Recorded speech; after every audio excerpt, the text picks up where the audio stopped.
اور آپ کی مجالس بھی بھرپور طریقے کے ساتھ یہ حاضری پیش کیا کرتا تھا۔ یا نبی اللہ کوئی ایسا عمل نہیں تھا جو یہ نہ کرتا ہو، ہر عمل اس کے اندر موجود تھا، لیکن ایک اس کی خامی تھی کہ میری وجہ سے، بیوی نے کہا میری وجہ سے اس نے اپنی ماں کو چھوڑ دیا تھا۔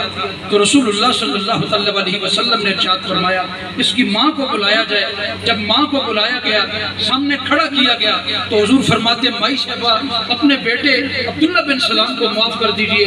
تو حضرت رسول اللہ صلی اللہ علیہ وسلم نے جب یہ کلمات طیبات ارشاد فرمائے تو عبداللہ بن سلام کی والدہ نے کہا اپنی بیوی کی وجہ سے اس نے مجھ سے منہ موڑا تھا، میں کبھی زندگی بھر معاف نہیں کروں گی۔ قربان جاؤں رسول اللہ کی رحمت پر۔ اللہ کے محبوب نے ارشاد فرمایا مائی صاحبہ تیری میں جنت کی محمد ضمانت دیتا ہوں، میں تیری ضمانت دیتا ہوں تو اسے معاف کر دے، تمہیں جنت اللہ پاک عطا فرمائے گا۔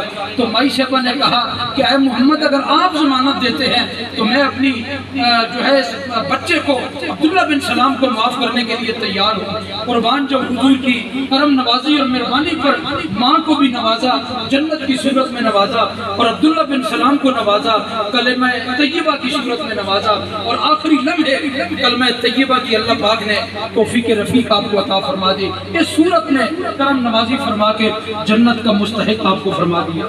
تو اس سے ماں کی عظمت کا بھی پتہ چلتا ہے۔ مفتی محمد احمد یار خان نعیمی رحمہ اللہ آپ بڑی خوبصورت ایک بات نقل فرماتے ہیں۔ آپ فرماتے ہیں کہ اس سے یہ ثابت ہوتا ہے، اور ہم نے لا تعداد ایسے بڑے بڑے محدثین اور بڑے بڑے فقہا امت کے بڑے بڑے نیکوکاروں کو ہم نے دیکھا ہے جو والدین کے اگر نافرمان ہیں تو مرتے وقت انہیں کلمہ نصیب نہیں ہوا۔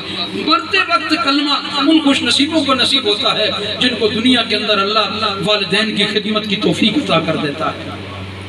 ماہ سفر المظفر ہے، امام اہل سنت، امام عاشقاں، ہزاروں کتابوں کے مصنف، 55 سے زائد علوم پہ دسترس رکھنے والا، وہ قندھار کا غیرت مند پٹھان، امام اہل سنت حضور شاہ امام محمد رضا خان فاضل بریلوی علیہ رحمت الرحمن الفتاوۃ الرضویہ کے اندر ایک مختصر اور بڑا جامع جملہ ارشاد فرماتے ہیں۔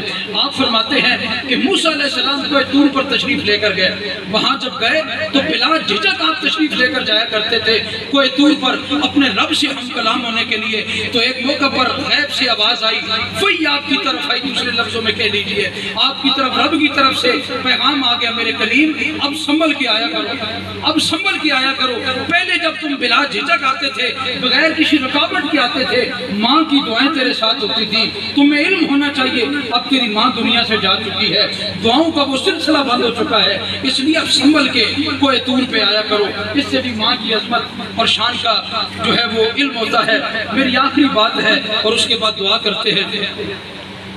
ماں کی عظمت کا اندازہ آپ اس بات سے بھی لگا سکتے ہیں، آپ اس بات سے بھی ماں کی عظمت کا اندازہ لگا سکتے ہیں کہ صحن مسجد نبوی کے اندر رسول اللہ صلی اللہ علیہ وسلم مصلی امامت کے اوپر جلوہ گر تھے، اور مسجد نبوی کا صحابہ کرام کی جماعت سے بھرا ہوا ہے، دور تک تاحت نگاہ ایک مجمع تھا، صحابہ موجود تھے، اقامت ہو چکی۔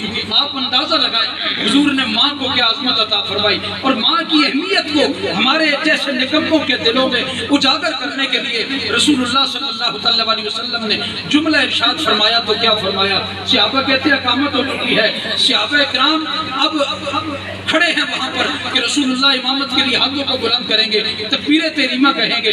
حضور نبی رحمت صلی اللہ علیہ وسلم نے مقتدیوں کی طرف، صحابہ کی طرف منہ کر کے پاؤں کی انگلیوں کے اوپر کھڑے ہو گئے، اپنی مبارک ایڑیوں کو حضور نے اٹھا لیا اور پاؤں کی انگلیوں پر کھڑے ہو کر صحابہ کو اٹھ کر دیکھنے لگے، اور حضور کی چشمان مبارک سے آنسو بہنے لگے۔ قریب ہو کر صحابی نے کہا یا رسول اللہ وجہ کیا ہے، کیوں آپ رونا شروع ہو گئے ہیں؟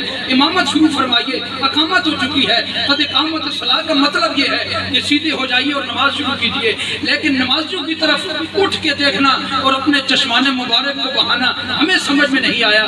تو اللہ کے محبوب نے ارشاد فرمایا مجھے میری ماں یاد آ گئی ہے۔ آج میں اس خوبصورت منظر کو دیکھ کر مجھے میری ماں کی ایک بات ایسی یاد آئی ہے کہ میں سوچ رہا ہوں کہ آج اگر مجھ محمد کی ماں ہوتی، یہ عزت اور قدر اور منزلت دیکھتی تو کیا کہتی کہ اللہ نے آمنہ کے لال کو کیا شان عطا فرمائی ہے۔ والدین بڑے خوش ہوتے ہیں جب اولاد کو مقام اور مرتبہ ملتا ہے۔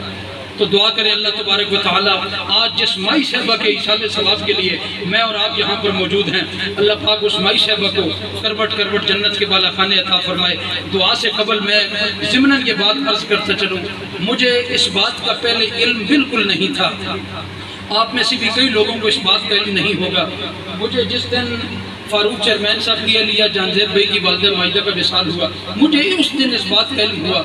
جامع مسجد گلزار مدینہ کرم خان روڈ مسجد جو ہے، اس مسجد کو 30 سال سے زائد عرصہ ہو چکا ہے۔ میں ذاتی طور پہ یہ محسوس کرتا تھا اس مسجد کی خدمت کا ہمیں شرف حاصل ہے۔ میں محسوس کرتا تھا شاید مدینہ کے خوبصورت گلزار کی وجہ سے یہ اسے نسبت حاصل ہے اس مسجد کو، میرے ذہن میں یہی تصور تھا۔ لیکن مجھے اس دن جنازے والے دن مائی صاحبہ کے متعلق یہ بات مجھے میرے علم میں آئی اور قلبی طور پہ بڑی خوشی محسوس بھی ہوئی کہ وہاں پر گلزار مدینہ مسجد کا جو نام ہے یہ جان زیب کی والدہ مائدہ کے نام پر اس مسجد کا نام رکھا گیا۔ یہ بہت بڑا ایک صدقہ جاریہ ہے، 30 سال سے زائد عرصہ ہو چکا وہاں پر نماز جمعہ اور نمازوں کے اہتمام، اور اس وقت 60 سے زائد طلباء وہاں پر پڑھ رہے ہیں۔ یہ سارا ثواب یقیناً مائی صاحبہ کے نامہ اعمال میں درج ہو رہا ہے۔ دعا کرے اللہ تبارک و تعالی سب کے والدین کی کامل مغفرت فرمائے، بخشش فرمائے، اور نبی رحمت صلی اللہ علیہ وسلم کی شفاعت کبریٰ کو ہمارا مقدر فرمائے۔ آمین بجاہ النبی الامین صلی اللہ علیہ وسلم۔